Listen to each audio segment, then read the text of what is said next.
If you've ever thought about making a stylish resin bar top for a home or commercial project, but you've been put off by either the expensive materials or the professional tools required, then this video is for you. I'm Kyle from GlassCast, and today I'm going to show you a very simple technique of transforming low-cost softwood planks that you can get anywhere into this stunning, practical bar top using a minimal amount of resin and some pretty standard tools. Like all of our project videos, this tutorial is aimed more at doers than viewers, so I'll cover the whole process step by step, starting with what wood to use and how to chamfer it to create that iconic planked appearance, how to assemble the planks and seal them ready for that resin top coat, before going on to tint and mix the resin and pour that glass-like surface. The end result will be a stylish, practical and bespoke bar top that will be the envy of anybody who sees it. So let's head over to the workshop and get started. As I said earlier, this project uses very little in the way of specialist tools and materials, and so really it's something that you can do yourself. The things that we'll need are, tool-wise, I've got a router with a chamfer bit, a planer or a circular saw, and a sander, but you could manage that by hand. Some mixing ancillaries, a drill and basic hand tools, screws and glue. For the wood itself, we're using readily available and low-cost softwood planks. These are plain, square-edged redwood, which is the softwood that most merchants and DIY stores stock here in the UK. These planks are 44 by 144 millimeters, which is a little under 6 by 2 inches. Now these are pretty hefty, and that's because I'm making a large bar for a large setting and wanted something that looks really substantial. But you could definitely use thinner planks if you'd prefer, which would save a bit of extra money and weight. The local timber merchant I used was very happy to cut these planks down to size for me, which is going to save some time, so it's well worth asking them to do that. Importantly, the planks are cut in short lengths to run front to back to the bar, not side to side. Now, this is personal taste, and you could run the planks in the other direction if you'd prefer. But the visual effect of looking down the ends of the planks is one of the distinctive aspects of this design. These planks will be butted up against each other, so you just need the right number of planks to make up the full width of your bar top, which in my case is 90 centimeters by 2 meters. I've also got this repurposed piece of plywood, which I'm going to use to fix all of the planks together. Now, the resin. For this project, we're going to use GlassCast free. GlassCast free is a must for this project, because this project relies on a resin that can simply be poured and will self-level and cure to a tough glass-like finish. A unique property that this resin is specifically designed for. So unless you want to spend hours or even days flatting and polishing, this is the resin you want. In terms of quantity, you'll need about 3 kilograms of resin per square meter. So for this massive bar top, we're going to use just under 6 kilos of resin. And finally, we have this black color pigment, which is essential for the whole look, as you'll find out. Assuming that you already have your planks cut to the depth of your bar top, the first thing that we need to do is chamfer this edge. To chamfer the edges, I'm using a small router with a 45-degree chamfer bit. Importantly, this chamfer bit has a lower bearing, which will follow the edges of the plank, leaving a perfect chamfer.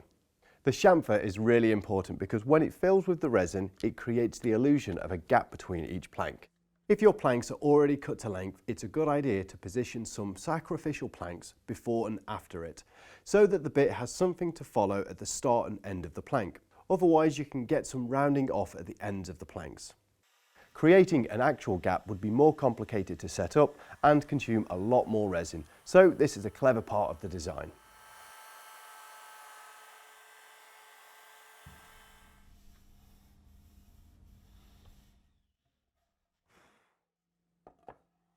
The next step is to assemble the bar by screwing and gluing these planks onto this baseboard.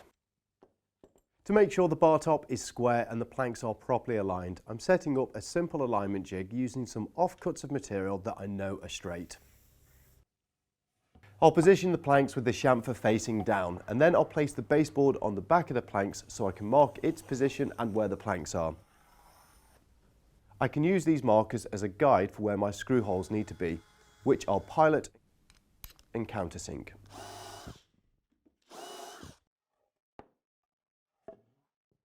To bond the planks together, I'll simply apply some PVA wood glue. This will also help to seal the gaps between the planks. Before applying more PVA glue to the whole top surface and placing the baseboard in position. To apply some clamping force on the planks, These quick grips can be switched into reverse mode, which is really handy if you don't have extremely large clamps. Working quite quickly so that the PVA doesn't go off, I'll screw the planks to the baseboard. Although I'm using a piece of plywood here, you could alternatively use longer lengths of the same wood to act as runners, that you could screw to the planks in the same way.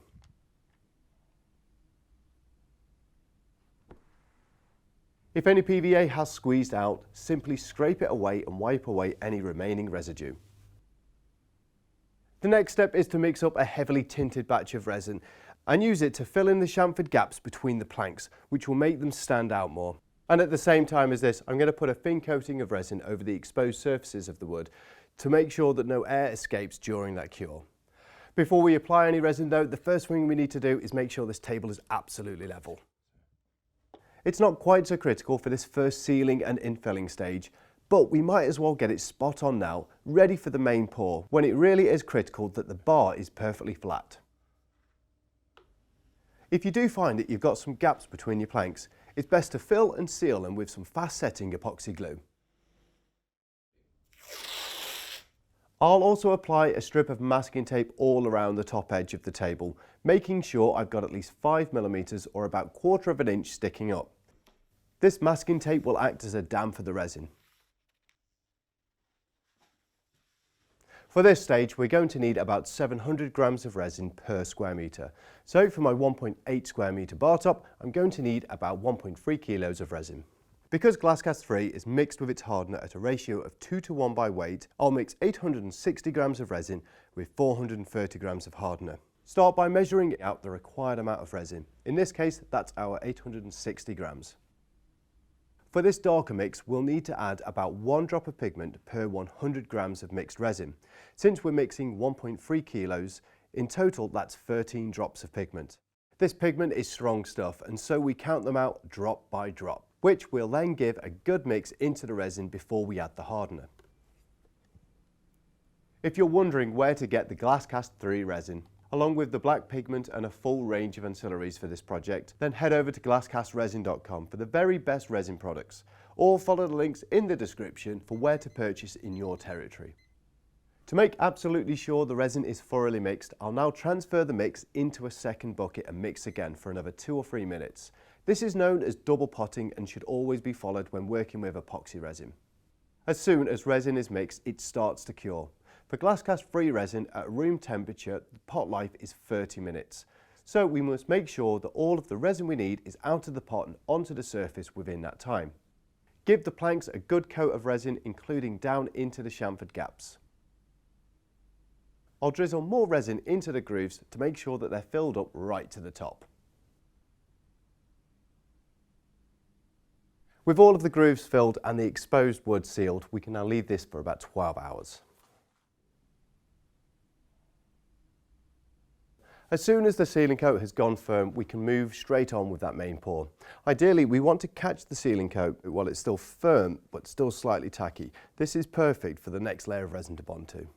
As I mentioned earlier, we're going to need 2.5 kilograms of resin per square metre. So for this bar top, I'm going to mix up 4.5 kilograms of resin. This main pour will still have a black tint, but only at half the concentration of the mix we used for the grooves. So this time we'll be adding 1 drop for every 300 grams of resin. So into this 4.5 kilo mix, we'll add 15 drops of pigment. This is important to ensure we can still clearly see the wood through the resin surface. As with the previous mix, but even more importantly for this main pour, I'll thoroughly mix, then transfer to a new bucket and mix again to ensure that the resin is thoroughly mixed. As soon as it's mixed, the resin should be gently poured out across the surface of the bar. Go slow to avoid any resin overflowing the edge of the tape. A notch spreader can be useful to help spread the resin evenly. You might see some bubbles appear, but it is very easy to remove them. This process can be done with a hairdryer or a heat gun, but if you do use a heat gun, make sure you have it on a modest setting and keep it a good distance from the surface. Keep inspecting the resin and repeat any areas if you see any persistent bubbles. This is looking superb, but for this critical main pour, it's vitally important that no dust or insects land in it whilst it cures. Even tiny dust particles can cause visible imperfections in the surface. And so, whilst this cures, I'll make a tent over it with this handy decorator's film. I'll just leave this now to reach a full cure. In a room temperature of 20 degrees Celsius, that's going to take about 24 hours.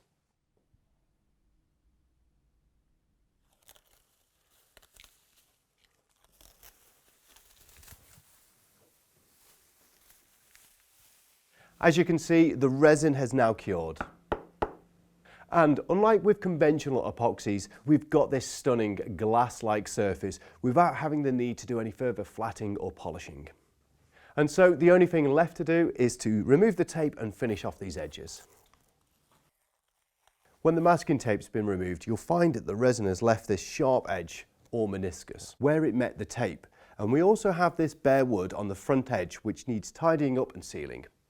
I'm using a power plane here to trim a couple of millimeters off this front edge, which will not only give us a perfectly flat finish, but also remove the sharp meniscus. But this could equally be done using a circular saw, table saw, or a sander.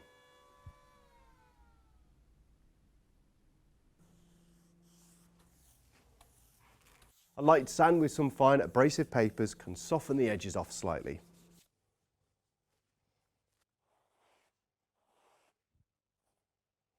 The final step is to seal the exposed wood on the front edge using a couple of coats of more strongly pigmented resin, which we'll simply brush apply.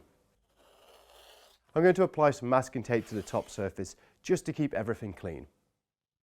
Even though this is only a very small batch, we'll still mix then double pot in the same way as we've done with all of the other mixes.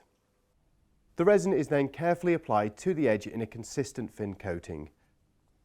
I'll peel the masking tape away now while this painted layer is still wet, just so that the resin doesn't cure to the tape. After about 15 minutes or so, you may find that drips do form. If they do, just simply wipe some away with a brush. I'll leave this to cure for several hours before applying a second coat. Once at this point, another small batch of resin is mixed up and applied in the same way, and then allowed to reach a full cure for at least 24 hours. Once the resin on the edges has fully cured, any ripples or drips can be flattened away using some abrasive paper. Depending on how prominent this edge is in your bar configuration, you may not even need to do this at all. So here it is, our finished bar top, and I've got to say this has possibly been one of my all-time favourite resin projects, if for no other reason than because of how nobody would ever know how simple or inexpensive it was to do. The smoky tint is classy but understated and has made these humble planks look $1 million. The GlassCast free surface is flat and glossy like nothing else and will provide a hard-wearing, practical surface for any bar. All this bar talk is making me thirsty, so I'm going to get this installed and enjoy a well-earned beer. If I've inspired you to take on this project yourself, grab your resin and ancillaries from glasscastresin.com. Or for an idea to make a very different but equally unique bar top, check out this video. If you have any questions, please ask them in the comment section below, where I do my best to answer them. Thank you very much for watching, and I will see you next time.